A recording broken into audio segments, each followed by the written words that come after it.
सास का घूंघट पार्ट 3। अब तक हमने देखा कि देविका की हालत बहुत नाजुक है, लेकिन घर के आदमी उसे डॉक्टर के पास नहीं जाने दे रहे और जोगिंदर ने घर के मेन गेट पर बहुत बड़ा ताला लगा दिया है। लेकिन देविका की सास विमला पहली बार घूंघट उठाकर समाज के बनाए नियम का उल्लंघन करती है और देविका की जान बचाने की कोशिश में जुट जाती है। मैं भी देखती हूँ मेरी बहू को डॉक्टर के पास जाने से कौन रोकता है। देखो सचिन के बापू, दरवाजे की चाबी दे दो मुझे। तुम्हारा दिमाग ठिकाने पर है, पहले सर पर पल्लू रखो और अंदर जाओ। आज तक मैंने आपका हर गलत फैसला सर झुकाकर स्वीकार कर लिया, लेकिन आज मैं आपकी एक बात नहीं सुनूंगी। मुझे मेरी बहू की किसी भी कीमत पर जान बचानी है। मुझे चाबी दे दीजिए। पिताजी, माँ ठीक बोल रही है, चाबी दे दीजिए ना, नहीं तो देविका नहीं बचेगी।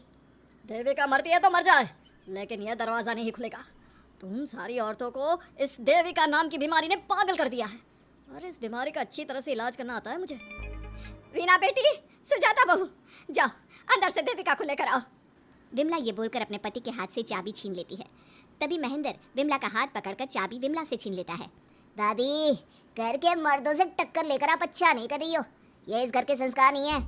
महेंद्र की बात सुनकर कम्मू अपने पति के हाथ से चाबी छीनकर कहती है, इस घर के संस्कार क्या है हम अच्छी तरह से जान गए हैं। आज इस घर का दरवाजा खुलकर रहेगा और देविका डॉक्टर के पास जाकर रहेगी। भाभी, ये लो दरवाजा खोलो। विमला ताला खोल देती है। तभी वीना और सुजाता देविका को लेकर आ जाती हैं। घर की सारी औरतें देविका को लेकर घर से जा रही होती है कि तभी सुजाता का पति मोहन उससे कहता है, सुजाता, तुम देविका को लेकर इस घर से निकल तो रही हो, लेकिन याद रखना अगर तुमने एक कदम भी बाहर निकाला तो वापस इस घर में मत आना। मैं देविका के साथ अस्पताल भी जाऊंगी और वापस इस घर में भी आऊंगी। देखती हूँ कौन रोकता है मुझे। देखता हूँ कैसे इस घर के अंदर कदम रखती हो और कौन तुम्हारी मदद करता है। कानून मेरी मदद करेगा और कारट के दरवाजे हर नागरिक के लिए खुले हैं। मोहन को अपनी पत्नी से इस तरह बात करता देख कल्याण वीना से कहता है, वीना, तुमने देविका का साथ देकर अच्छा नहीं किया। अगर तुम अभी भी इसके साथ गई तो अपना और मेरा रिश्ता खत्म समझना। मुझे कोई फर्क नहीं पड़ता, तुमने आज तक किया ही क्या है मेरे लिए। तुम खुद घर जमाई बनकर मेरे घर में रह रहे हो, कभी 100 रुपये की साड़ी दिलाई है मुझे। मेरे आने से पहले मेरा घर छोड़कर निकल जाना, समझे। ये बोलकर वीना और घर की सभी औरतें देविका को अपने साथ अस्पताल ले जाती है। वहाँ जाने के बाद डॉक्टर जल्दी से देविका का चेकअप करता है। चेकअप करने के बाद वो गुस्से से कहता है, ये क्या किया है तुमने? क्या हुआ डॉक्टर साहब? आपकी बहू की इतनी ज़्यादा हालत ख़राब है और उन्हें चोट भी लगी है, फिर भी आपने उन्हें हॉस्पिटल लाने में इतना लेट कर दिया। आपको 3 दिन पहले ही इन्हें हॉस्पिटल में एडमिट करवाना चाहिए था। हमसे गलती हो गई डॉक्टर साहब, लेकिन आप जल्दी कुछ करिए, हमारी बहू और उसके बच्चे को बचा लीजिए। देखिए, अभी कुछ भी कह पाना मुश्किल है। हम माँ और बच्चे में से किसी एक को ही बचा सकते हैं। आप सोच लो किसे बचाना है। डॉक्टर साहब, आप देविका को बचाइए, उससे कुछ नहीं होना चाहिए। देखिए, हमें देविका का ऑपरेशन करना पड़ेगा। आप इनके पति को बुलाइए, हमें कुछ पेपर पर साइन करवाने हैं। डॉक्टर की बात सुनकर सभी औरतें सोच में पड़ जाती हैं। तभी वीना कहती है, डॉक्टर साहब, इनके पति नहीं आ सकते, ये इनकी सास है विमला देवी, आप इनसे साइन करवा लीजिए। लेकिन पेशेंट की हालत इतनी नाजुक है, इनके पति है कहाँ? वो अपने आदमी होने का धर्म निभा रहा है, पति धर्म के बारे में उसे कुछ नहीं पता। डॉक्टर साहब, वो नहीं आएगा, क्या क्या करना है आप मुझे बताइए। थोड़ी देर बाद डॉक्टर देविका का ऑपरेशन शुरू कर देते हैं। जब वो ऑपरेशन थिएटर से बाहर आते हैं तो कहते हैं, आप लोगों की किस्मत अच्छी है, देविका भी सुरक्षित है और उसका बच्चा भी। डॉक्टर, बेटा हुआ है या बेटी? बेटा हुआ है। सब लोग बहुत खुश होते हैं। कुछ दिन तक देविका उसी हॉस्पिटल में रहती है और उसके ससुराल की औरतों ने उसका बहुत ध्यान भी रखा। अब देविका कुछ हद तक ठीक हो गई।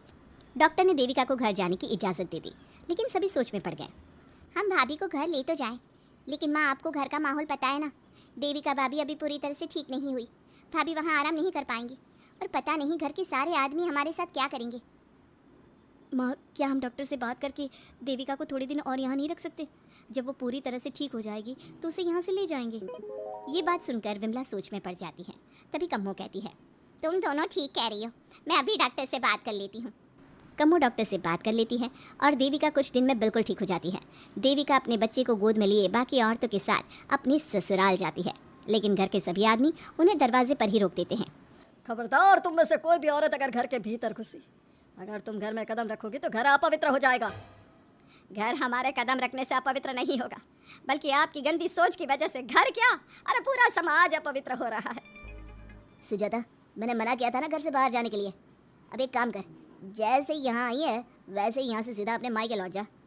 क्यों जी, क्यों चली जाऊँ मैं अपने मायके? मैं जब तक चाहूँ यहाँ रह सकती हूँ, अगर आपने मुझे इस घर में आने से रोका तो मैं आपकी पुलिस में शिकायत कर दूंगी। वीना, इन सब की तरह तुम्हारा भी दिमाग खराब हो गया है। अब मैं तुम्हें बिल्कुल बर्दाश्त नहीं करूंगा। तुम्हें ऐसी सजा दूंगा कि तुम याद रखोगी। सजा बाद में देना, पहले मेरे घर से बाहर निकलो। खुद पूरी जिंदगी में एक घर नहीं खरीद पाए और मुझे सबक सिखाने की बात बोल रहे हो। देखो बिना, तुम इस घर की बेटी ज़रूर हो, लेकिन कल्याण इस घर में ही रहेगा। उसने बहुत कुछ किया है इस घर के लिए, लेकिन तुम अब यहाँ नहीं रह सकती। क्यों नहीं रह सकती? इस घर पर मेरा उतना ही हक है जितना सचिन का। देश के कानून ने मुझे ये हक दिया है। अगर मैं चाहूँ तो कोर्ट का सहारा लेकर इस जायदाद का आधा हिस्सा ले सकती हूँ। और हाँ कल्याण, तुमसे तलाक भी ले सकती हूँ। वीना, देविका के साथ रह रहकर तुम्हारा दिमाग भी खराब हो गया है। और कम्मो, मैंने तुमसे कितना मना किया, घर से बाहर मत जाओ, देविका की मदद मत करो, लेकिन तुमने मेरी एक नहीं सुनी। अब तुम इस घर से और मेरी जिंदगी से चली जाओ। ये कदम उठाकर तुमने बिल्कुल अच्छा नहीं किया। ये कदम तो मुझे उस समय उठाना चाहिए था जब मैं माँ बनने वाली थी। आपके झूठे अहंकार और गलत नियमों की वजह से मैंने अपने 2 बच्चे खो दिए। अगर उस समय मैं दाई अम्मा से इलाज ना कराती और हॉस्पिटल चली जाती तो सचिन के बराबर मेरे भी 2 बेटे होते। सभी पति इस बात पर अड़े हुए थे कि वो अपनी अपनी पत्नियों को घर के अंदर नहीं आने देंगे। देविका बहुत देर तक सबकी बातें सुनती रही। फिर उसने अपने पति से कहा, सचिन, तुम्हारे घर के आदमियों की बात तो मैंने सुन ली, अब तुम बताओ तुम्हारा क्या फैसला है? देविका, मुझे माफ़ कर दो, मैं तुम्हारे लिए कुछ नहीं कर सकता, मैं मजबूर हूँ। मुझे पता था सचिन, तुम्हारा यही जवाब होगा। मुझे अपने आप पर हैरानी है कि मैंने बिना रीढ़ की हड्डी वाले आदमी से प्यार ही क्यों किया, शादी क्यों की।